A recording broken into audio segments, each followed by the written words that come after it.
Bismillahirrahmanirrahim. Assalamualaikum warahmatullahi wabarakatuh.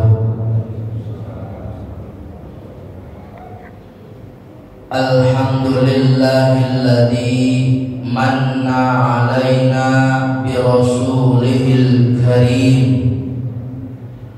wa hadana bihi ila dinil qawim wa siratil mustaqim wa ashhadu an la ilaha illallahur raufur rahim wa ashhadu anna muhammadan abduhu wa rasuluhu dzul jahil azim wa ala alihi wa ashabihi mujahidin at-tahirin at-tayyibin wa sallama tasliman katsira ila yaumiddin, amma ba'du. Faqad qala Allah ta'ala fil Qur'anil Karim, a'udzu billahi minasy syaithanir rajim. Bismillahirrahmanirrahim. Inna qaruna min qaumi Musa fabagha alaihim wa atainahu minal kunuzi ma inna mafatihahu latanu bil usbati ulil quwwah idh qala lahu qaumuhu la tafrah innallaha la yuhibbul farihin. Wallahu a'lam bimuradih. Wa qala ta'ala fi ayatihi al-ukhra wa in kullu lamma jami'un ladaina muhdharun. Wallahu a'lam bimuradih. Shadaqallahul azim wa shadaqa rasulul habibul karim wa nahnu ala dzalika minasy syahidin was-syakirin walhamdulillahi rabbil alamin. Hadirin jamaah salat subuh dan ta'lim subuh Masjid Jami'ah Taqwa rahimakumullah. Ibu-ibu, bapak-bapak, hadirin wal hadirah yang alhamdulillah pada kesempatan yang sekian kali ini kita telah memasuki fase kedua di bulan Ramadan, yang mana Rasulullah SAW menyebutkan bahwa fase pertama awwaluha rahmah, fase pertama bulan Ramadan itu adalah rahmah, dan yang kedua fase Ramadan itu adalah maghfirah, artinya ampunan Allah Subhanahu wa ta'ala. Maka kita patut bersyukur kepada Allah bahwa pada kesempatan pagi yang mulia ini kita 12 hari melaksanakan ibadah Ramadan. Mudah-mudahan kita semua termasuk orang-orang yang diampuni dan juga mendapatkan maghfirah dari Allah Subhanahu wa ta'ala. Ibu bapak hadirin rahimakumullah, puji dan syukur marilah sama-sama senantiasa kita panjatkan kepada Allah yang Maha Ghafur, yang telah mencucurkan ribuan nikmatnya kepada kita semua, sehingga pada kesempatan yang mulia ini Allah masih memberikan kita hidayah, taufik dan inayahnya, sehingga kita dapat duduk berkumpul di majelis ilmu. Mudah-mudahan kumpulnya kita di masjid ini sambil menuntut ilmu Allah jadikan perbendaharaan nanti di yaumil qiyamah. Bapak Ibu hadirin rahimakumullah, salawat dan salam mudah-mudahan selalu tercurahkan ke junjungan alam Nabi besar kita Muhammad sallallahu alaihi wasallam. Kita selaku pengikutnya yang mudah-mudahan nanti di yaumil qiyamah mendapatkan syafaatul uzma dari Rasulullah sallallahu alaihi wasallam. Bapak hadirin rahimakumullah, marilah sama-sama kita lanjutkan ta'lim pada subuh ini, yaitu kajian tafsir surah Yasin. A'udzu billahi minasyaitonir rajim. Bismillahirrahmanirrahim. Wa in kullu lamma jami'un ladaina muhdharun. Wa in kullu lamma jami'un, dan nanti setiap sesuatu semuanya manusia jami'un dikumpulkan, muhdharun di hadapan Allah Subhanahu wa taala. Tafsirannya, fa fi dzalikal waqti, dan pada waktu itu yus'alu an khamsati asya, setiap hamba, setiap manusia yus'alu akan ditanyakan an khamsati asya, terhadap 5 perkara. Jadi kata Imam Hamamizadah dalam tafsirnya bahwa kalau nanti kita dikumpulkan di padang mahsyarnya Allah Jalla Jalaluhu, padang mahsyar yang dikisahkan di dalam sebuah hadis, itu nanti padang tempat di mana kumpulnya seluruh umat manusia, dari mulai Nabi Adam alaihissalatu wassalam sampai nanti manusia yang terakhir hidup dan mati, kumpul di padang mahsyar. Yang konon katanya panasnya luar biasa, matahari itu hanya ada 7 hasta. Kalau dikumpulkan di padang mahsyar, babidzalikal waqti, maka dalam waktu itu yus'alu an khamsati asya, semua manusia tidak terkecuali yang kaya dan yang miskin, yang hitam dan yang putih, semua manusia yus'alu an khamsati asya, akan ditanyakan 5 macam perkara. Jadi semuanya kita nanti akan ditanyakan 5 macam perkara itu. Apa 5 perkara itu? Al-awwalu, yang pertama, yus'alu minhu, maka akan ditanyakan minhu daripadanya, fima afnaita umroka, yaitu tentang umroka, tentang usia umurmu. Pertanyaan yang pertama yang Allah akan berikan kepada kita, afnaita umroka, umurmu, usiamu dihabiskan untuk apa? Bang Haji Hasim nanti ditanyai umurnya yang diberikan bonusnya melebihi bonus usia baginda Rasul, itu umurnya dihabiskan untuk apa? Fima afnaita umroka, fima terhadap sesuatu perkara, afnaita umroka, umurmu dihabiskan untuk apa?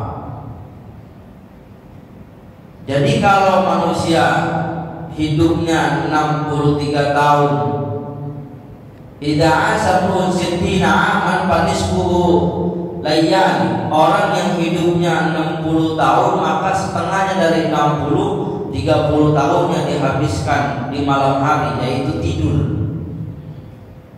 Dari tidur 30 hari dipotong lagi dengan yang 15 harinya main-main kesono kemari.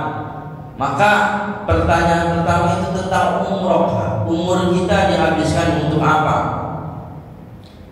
Yang Allah berikan umur yang panjang, umurnya dihabiskan untuk apa? Apa jangan-jangan kelapa muda kupas-kupasin, kelapa tua tinggal batoknya, masih muda puas-puasin, udah tua tinggal bongkoknya. Kalau orang Betawi bilang gitu, jangan sampai umur kita kelapa muda kupas-kupasin, kelapa tua tinggal batoknya, masih muda puas-puasin, udah tua tinggal bongkoknya. Artinya umurnya ketika dia masih muda itu dipakai untuk sesuatu yang kurang bermanfaat. Itu pertanyaan pertama, umur kita dipakai habisin buat apa? Watani, dan yang keduanya, fima ablaita syababak, dan masa mudamu itu kau habiskan juga dalam seperti apa? Kalau umur dihabiskan untuk apa, masa muda kita juga oleh Allah dipertanyakan. Syababaka, masa mudamu, untuk apa masa muda kita ini dihabiskan? Karena orang yang usianya muda, yang di dalam sebuah hadis akan mendapatkan perlindungan Allah adalah anak muda yang senantiasa dirinya muta'alliqun bil masjid, hatinya selalu ingat kepada masjid. Itu akan mendapatkan naungan dari Allah Subhanahu wa taala. Jarang anak muda yang selama hidupnya itu dekat dengan agama atau dengan masjid. Meskipun tidak sedikit dari mereka yang usia mudanya dihabiskan untuk mengaji, yang usia mudanya dihabiskan untuk menghafal Al-Quran, karena IQ atau pemahaman otak akal kita ketika masih muda itu sangat tajam. Tidak sedikit anak-anak muda yang menghafalkan Quran di masa mudanya. Maka kalau itu yang terjadi, ketika ditanya oleh Allah, jawabannya yakin. Usia muda kau habiskan untuk apa? Saya habiskan untuk mengaji, saya habiskan untuk menghafal Quran, saya habiskan untuk ibadah kepada Allah. Bahkan saya habiskan masa muda saya ini untuk berbakti kepada orang tua. Di zaman sahabat ada seorang anak muda yang ketika masa mudanya itu dihabiskan untuk meladeni orang tuanya, melayani orang tuanya. Siapa dia? Uwais Al-Qarni.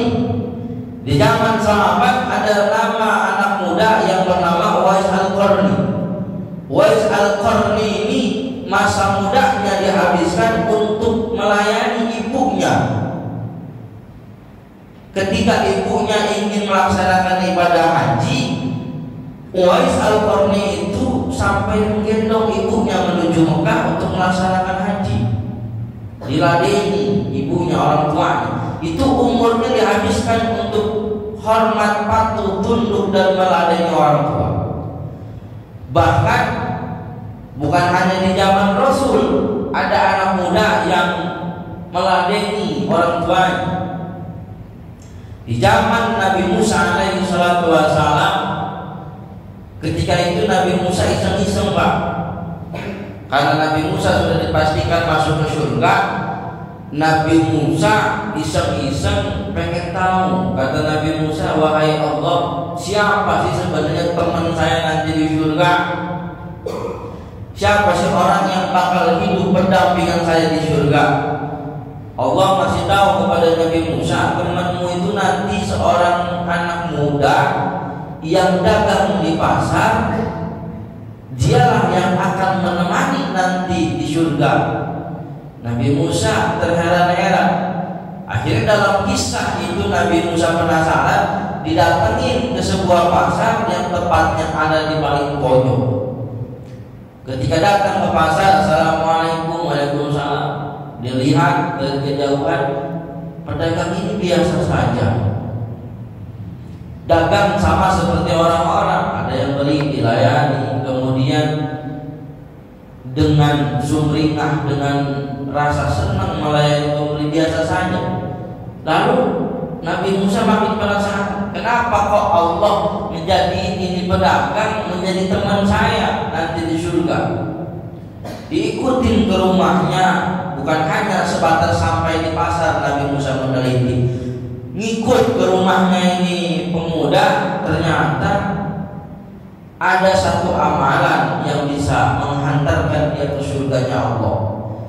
Beres dia dagang daging di pasar, itu daging setiap hari pasti dipisahkan untuk orang tuanya. nggak pernah kelupaan.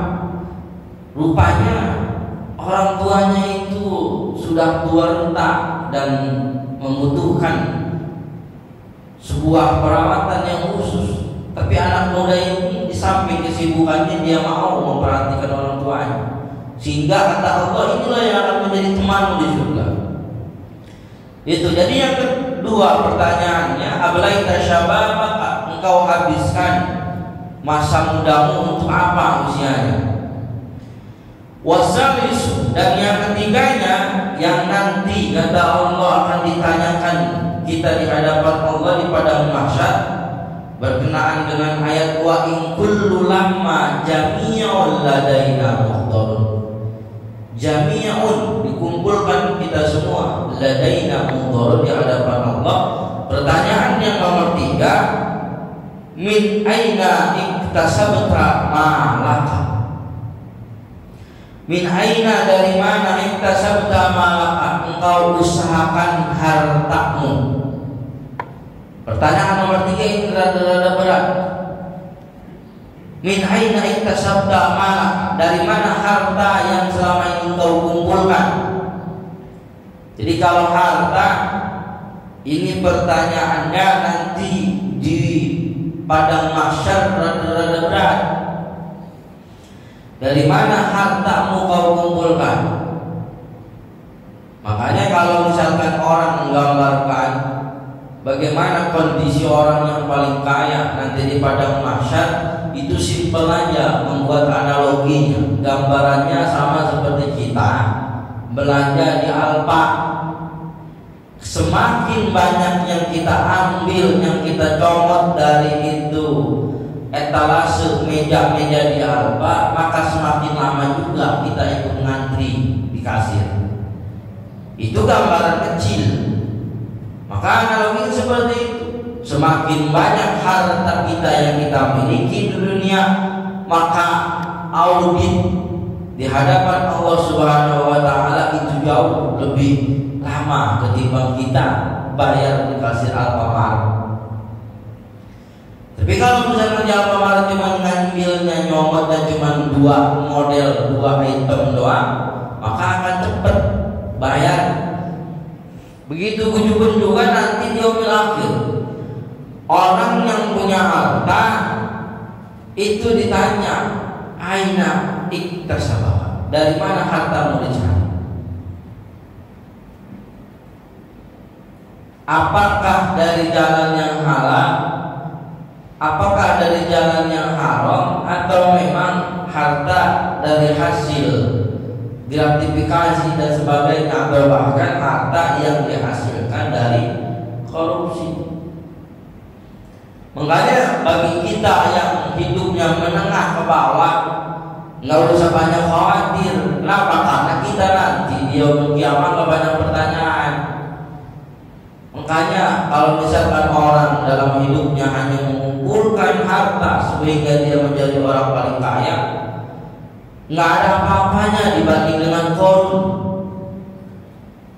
Dia kejar dunia, bahkan semua cara dia lakukan, sungsang sumber jungkir balik, siang jadi malam, malam jadi siang, pagi pergi pagi, pulang malam. Bahkan anaknya pun dari mulai bangun tidur sampai tidur lagi nggak pernah nemuin dia. Saking punya obsesi pengen punya duit banyak, lembur terus, nggak berhenti-berhenti. Karena yang akan membahagiakan dia hanya uang dan harta itu. So dia kejar terus itu harta supaya jadi orang milioner, terobsesi menjadi orang kaya. Dia kata kalau misalkan duitnya banyak, dia nggak bakal susah. Dia kata kalau misalkan hartanya banyak, gua bakal dihargai oleh orang. Bener. Tapi itu bukan sebuah jaminan yang Allah berikan kepada harta itu. Kalau misalkan mau main kaya-kayaan, Pak, korun itu jauh lebih kaya ketimbang orang yang ada di Indonesia atau bahkan di seluruh dunia. Orang yang paling kaya di dunia, yang duitnya udah nggak ada nomor serinya, udah nggak bisa dihitung pokoknya dengan jumlah nilai kalkulator. Di dunia orang paling kaya nggak seberapa dengan korun yang Allah abadikan di dalam Al-Quran. Makanya kalau misalkan mau sombong, apa yang kita mau sombongin? Qarun,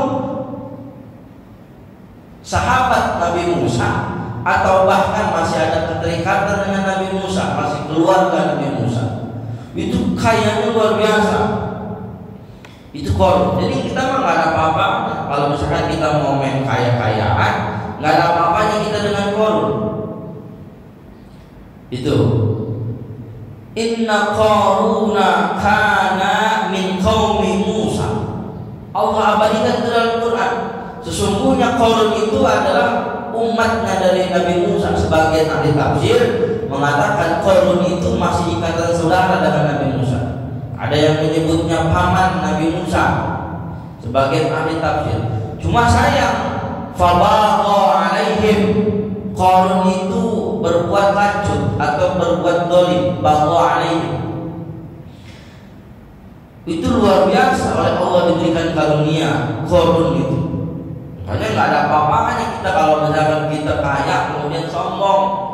Qarun yang duitnya, sebagian ahli tafsir menyebutkan inna mafatihahu latanu bil usbatil ulatil quwwah. Itu gudangnya Qarun, kuncinya nggak bakal ke bawah kecuali oleh 40 orang yang bil usbatil ulil quwwah, mempunyai tenaga dan badan fisik yang kuat. Itu akibat apa? Wa atainahu min kunuzi ma inna mafatihahu latanu bil usbatil ulil quwwah. Sebagian ulama tafsir menyebutkan bahwa gudang kuncinya Qarun, Imam Ibnu Abbas itu menafsirkan 40 orang yang kuat. Jadi kunci gudangnya aja, kunci gudangnya kalau nggak dibawa sama 40 orang yang badannya kuat, seterat, gagah, sehat fisik, itu nggak bakal kebawa. Itu kuncinya, kunci gudang. Itu tafsiran Ibnu Abbas. Makanya dalam ayat yang Allah jelaskan tentang Qarun, la tanu bil usbati ulil quwwah, kunci gudangnya Qarun nggak bisa kebawa oleh 40 orang. Dalam tafsiran lain, bukan 40 orang yang kuat, tapi 70 orang yang muda, gagah, kuat, perkasa. Coba itu kunci. Kalau kuncinya aja Pak Ali, kuncinya itu kuncinya hartanya si Qarun nggak bakal ke bawah kalau nggak diangkat sama 70 orang. Bisa dibayangin segede apa dia punya gudang penyimpanan harta. Qarun Allah abadikan dalam Quran, bukan lewat hadis. Barangkali kalau lewat hadis masih bisa didoibkan kisah ini, bahkan bisa menjadi kisah Israiliyah, artinya kisah yang mau palsu. Tapi Allah yang menceritakan dalam Quran, bukan lagi hadis. Kalau hadis mungkin bisa jadi ini dibilang kisah palsu, bisa dibilang hadis doi yang tidak bisa diambil faedahnya dan manfaatnya dari hikmah Qarun. Tapi Allah langsung mengabadikan kisah ini dalam Quran. Di zaman Nabi Musa ada nama yang namanya Qarun. Itu kekayaannya luar biasa, kuncinya nggak bisa dibawa. Kalau nggak dibawa sama 40 atau 70 orang, kebayang kayak gimana harta kekayaan. Itu kuncinya doang.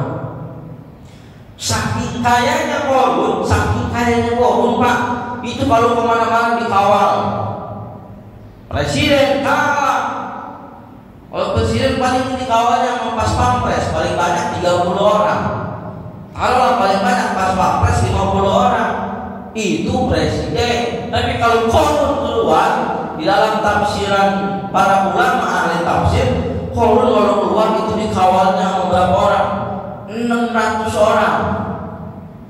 Tuh, terkaya sedunia, terkaya seluruh alam adalah Qarun. Keluar dikawal sama 600 orang. Bapak bisa bayangkan, jalanan yang tadinya macet, presiden cuma dikawal paling banyak 50 orang. Tapi kalau Qarun 600 orang, jiannya ada di pulau itu di Bogor, udah gak bawa macet dia lewat. Qarun 30 orang terdiri dari laki-laki, 300 orang terdiri dari perempuan, dan 300 orang lagi terdiri dari laki-laki. 600 orang itu ahli tafsir menyebutkan begitu.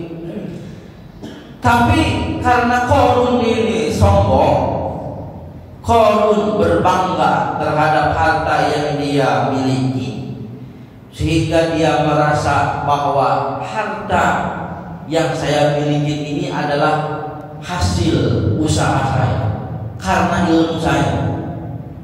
Ahli tafsir menyebutkan ini Qarun usahanya apa sih? Tiba-tiba melejit kaya. Ternyata ulama tafsir menyebutkan usaha Qarun pada waktu itu adalah berniaga, jualan.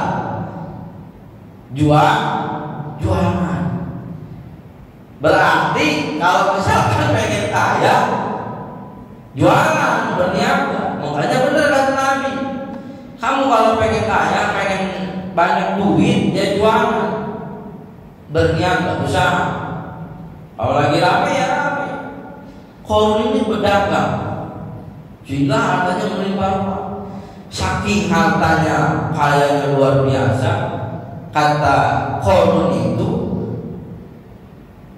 ala ilmi indi wa ma utitum minal ilmi ala ilmi indi, bahwa harta yang saya miliki ini innama utituhu ala ilmi indi, sesuatu yang saya punya ini ala ilmi indi, karena hasil ilmu saya itu. Jadi merasa bangga, karena kata Allah di dalam Quran, innallaha la yuhibbul farihin, Allah tidak senang kepada mereka, la yuhibbul farihin, orang yang berbangga diri. Sehingga Qarun itu oleh Allah dimasukkan atau dikubur di Mesir. Ada sebuah danau yang disebut Danau Qarun di Mesir, dan itu oleh arkeologi diteliti, ternyata benar. Dari danau itu nggak jauh adalah banyak gedung-gedung yang runtuh, karena Allah itu menurunkan adab kepada Qarun. Saking keselnya Allah, kata Qarun, saya nggak butuh sama Tuhan, saya nggak butuh sama Allah, ini adalah hasil usaha saya dan saya nggak bakal miskin. Pokoknya saya udah nggak butuh sama Allah. Allah turunkan adab pada Qarun itu. Sebagian ulama menafsirkan diturunkan gempa bumi, goncangan, sehingga hartanya semua ludes. Kunci yang segitu banyaknya, gudangnya semua ditelan oleh bumi.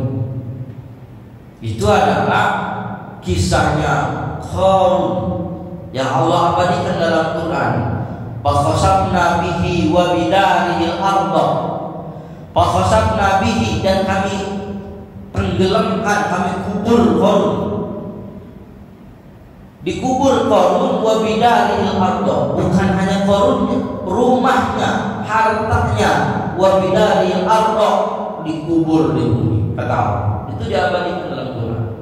Maka tidak ada yang perlu disombongkan. Itu Qarun hartanya segitu banyak, apa setelah dapat adab di dunia ditanya? Tetap ditanya tentang harta, kemana, dari mana dia dapat.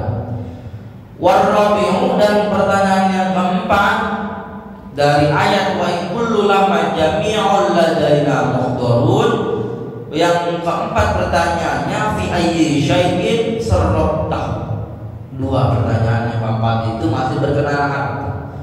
Min aina iktasabahu wa min aina anfaqahu, dari mana harta didapat.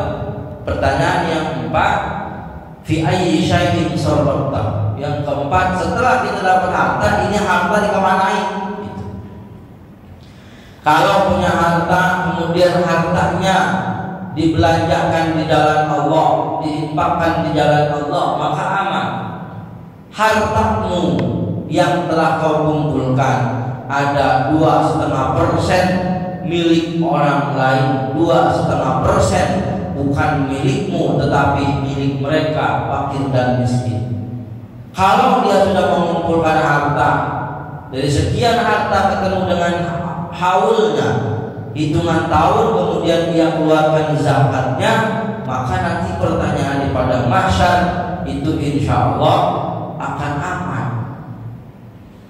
Dikeluarkan tiap tahunnya, ini zakatnya dari harta yang dia punya, baik emas yang dia simpan ataupun duit yang didepositokan, kemudian zakatnya dikeluarkan. Maka pertanyaan nanti di padang mahsyar di hadapan Allah Subhanahu wa taala, dia enggak terlalu sibuk, tinggal menjawab, Tuhan, hartanya sudah Kau berikan, bahwa ini adalah karunia, dan Kau berikan rezeki ini terhadap hamba yang Kau pilih, dan saya mendapatkan bagian, tapi dari harta itu sudah saya keluarkan zakatnya.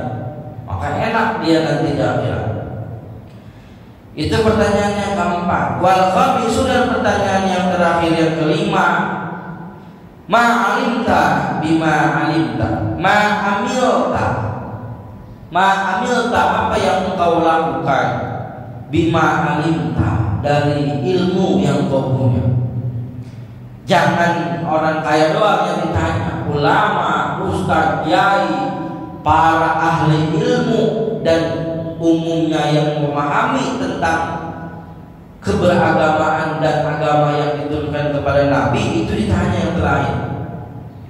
Ma'amilta, apa yang telah engkau kerjakan, apa yang telah engkau perbuat, bima alimta, dari apa yang engkau pahami, dari ilmu yang kau tahu. Ini kita ditanya. Yang punya ilmu nggak diamalkan ilmunya, dia punya ilmu, dia paham ilmunya, tapi dia diam-diam baik, itu ditanya. Dia punya ilmu, dia paham bahwa itu salah, tapi dia nggak mau negor. Kenapa? Karena takut kesinggung. Dia tahu bahwa yang dilaksanakan tetangganya itu bertentangan dengan syariat yang dibawa Rasul. Dia nggak mau negor, dia diam, dia baik. Dia bilang itu urusan dia, masing-masing urusan. Jangan suka mengganggu dapur orang lain, saya nggak mau negor. Padahal apa yang dilakukan oleh tetangganya itu salah, apa yang dikerjakan oleh tetangganya itu salah, tapi dia nggak mau negor. Dia diam, dia baik, itu urusan masing-masing. Urusan dia, urusan kita ya urusan kita. Nggak mau dia negor saudaranya yang salah. Itu akan dipertanyakan, kenapa nggak disampaikan? Apa mungkin karena udah terlalu baik sehingga nggak enakin kalau saya negor? Padahal sampaikan, qulil haqqa walau kana murran. Sampaikan yang perlu disampaikan meskipun itu pahit. Kalau sudah disampaikan, maka orang yang telah mendapatkan nasihat peringatan tadi, kita nggak kesalahan. Sudah ditegur bahwa kebiasaan, perbuatan, apa yang kita lakukan ini jauh dari syariat Nabi, atau bahkan menyalahi syariat, aturan, hukum yang ditetapkan oleh Nabi dan para ulama. Coba ditinggalkan, diganti dengan yang lain, diberikan nasihat, diberikan wejangan. Kalau dia nggak mau menerima, kita nggak kesalahan. Maka kita yang ngerti dan paham terhadap pengetahuan itu oleh Allah ditanya, ma amilta, apa yang telah engkau perbuat, bima alimta, terhadap sesuatu yang kau pahami. Wa fi hadisin akhar, dan dalam hadis yang lain, qala alaihi salam, bersabda Rasul, awwal ma yus'alul 'abdu yaumal qiyamah, yang pertama kali akan ditanyakan kepada hamba-hamba Allah atau manusia di hari kiamat, anin na'imi, tentang nikmat. Ternyata yang pertama kali ditanya di hadapan Allah nanti bukan tentang harta, bukan tentang ilmu, bukan tentang umur, tapi anin na'im, tentang nikmat. Yuqalu, dikatakan juga alam nusahi atau alam nusiha, bukankah kami tidak menyehatkan jismaka, badanmu, alam nurika bil ma'il barid, bukan kami juga telah menyegarkan dirimu dengan air yang menyejukkan. Jadi yang ditanya itu tentang nikmat. Kata Allah, bukankah saya telah menyehatkan badanmu, badannya sehat tapi kenapa nggak puasa Ramadan gitu. Allah cuma ngasih pertanyaan satu nanti, bukankah badanmu telah kami sehatkan tanpa ada kendala, pusing, batuk, pilek sedikit pun, tapi ngapa nggak puasa gitu benar-benar. Bukankah kami telah memberikan kesehatan, kenapa nggak puasa? Waruya anna syekh, karena sesungguhnya Syekh Abu Hasan kana ya'idun nasa yauman, beliau menasihati orang-orang pada suatu hari. Wa qala fi wa'dihi, dan juga ada nasihat dari Allah, innallaha ta'ala, sesungguhnya Allah Ta'ala yas'alu, bakal nanya Allah al-ibadah kepada setiap hamba yaumul qiyamah, dari setiap hari kiamat, anil asya, dari berbagai macam perkara. Wa kana asy-Syibli, dan berkata Imam Syibli, yamurru bi babil masjid, beliau lewat di pintu masjid, wa yasma'u wa'adha syekh, dan mendengar nasihat Syekh Abu Hasan. Fayaqifu, maka diam, indal babi, di dekat pintu itu, wa qala, dan berkata li syekh, kepada Imam Abu Al-Hasan, la tukhawif, janganlah kamu menakut-nakuti an-nasa, manusia, kasiran, kebanyakan manusia, li'anna Allah Ta'ala, sesungguhnya Allah Ta'ala la yas'alu, tidak akan pernah bertanya ibadah kepada hamba-hamba Allah, illa an syai'in, illa an syai'aini, kecuali dua perkara. Fayaqulu, maka berkata, ya abdi, wahai hambaku, kata Allah, ana kuntu ma'ak, aku ini sekarang bersamamu, wa anta biman kunta, dan dirimu sekarang sebab siapa engkau ada. Falamma sami'a, maka tatkala mendengar Abu Hasan hadzal kalam, terhadap perkataan yang tadi Imam Syibli, waqafa, kemudian terdiam, fi saririhi, di dalam batinnya, wa tara aqluhu, dan juga melayang pikirannya. Falamma afaqa, maka tatkala sadar, qala ya Syibli, wahai Imam Syibli, innallaha ta'ala, sesungguhnya Allah Ta'ala yas'alu, bahkan bertanya, min ibadi, dari hambanya, as'ala, yang lebih mudah, min hada, daripada ini. Wa yaqulu, ya abdi, wahai hambaku, ma gharra bi rabbikal karim, apa yang memperdayaimu untuk menyembah Allah yang maha pemurah, hatta asaita, sehingga engkau melakukan maksiat atau durhaka, amri, terhadap perintahku. Jadi pertanyaannya, ma gharraka bi rabbikal karim, apa yang membuatmu menjadi maksiat kepada Allah Subhanahu wa taala, hatta asaita amri, yang menyalahi perintah Allah. Allah nyuruh puasa dari 12 bulan, 1 bulan Allah cuma perintah, kita nggak puasa. Allah nyuruh kita sholat, banyak waktu yang luang, bahkan kita nggak tidur, kecuali tidur, beda lagi. Ini kita nggak tidur, cuman karena lalai kemudian kita nggak sholat. Maka kata Allah, ma gharraka bi rabbikal karim, apa yang membuat lalai, hatta asaita amri, sehingga engkau durhaka atau engkau maksiat terhadap perintah. Waruya lamma quriyat hadil ayat, dan kalau dibacakan ayat yang tadi, qala Ali radhiyallahu taala, maka berkata Sayyidina Ali, ma gharrani bi rabbi illa jahli, tidak ada yang menipu dariku illa jahli, kecuali kebodohanku. Wa qala Fudail bin Iyad, berkata Imam Fudail bin Iyad, lau sa'alani rabbi, seandainya Tuhanku ini bertanya kepadaku, ma gharraka, apa yang memperdayaimu, aqulu gharrani satruka, aku yang memperdayaiku adalah penutupmu. Jadi masing-masing ulama sudah punya jawaban tersendiri. Imam bin Iyad nanti kalau ditanya, ma gharraka, apa yang memperdayaimu sehingga lupa dan melaksanakan dosa kepada saya, itu punya jawaban. Kalau kita kira-kira mau punya jawaban apa? Wa qala Abu Bakar Al-Waraq, sa'alani rabbi ma gharraka, nanti ketika Imam Abu Bakar Al-Waraq ditanya, ma gharraka, apa yang memperdayaimu, gharrani karamuka, yang memperdaiku adalah kemurahan-Mu. Panarji'u, maka marilah kita semua kembali ila rasiha dan kalam, kepada pokok pembahasan ayat ini. Walamma kana al-kufar, tatkala orang-orang kafir la yakiruna, mereka tidak mengakui biwahdaniyatillahi ta'ala, tentang keesaan Allah Subhanahu wa ta'ala. Ibu bapak hadirin rahimakumullah, ayat selanjutnya wa ayatul lahumul ardul maitatu ahyainaha wa akhrajna minha habban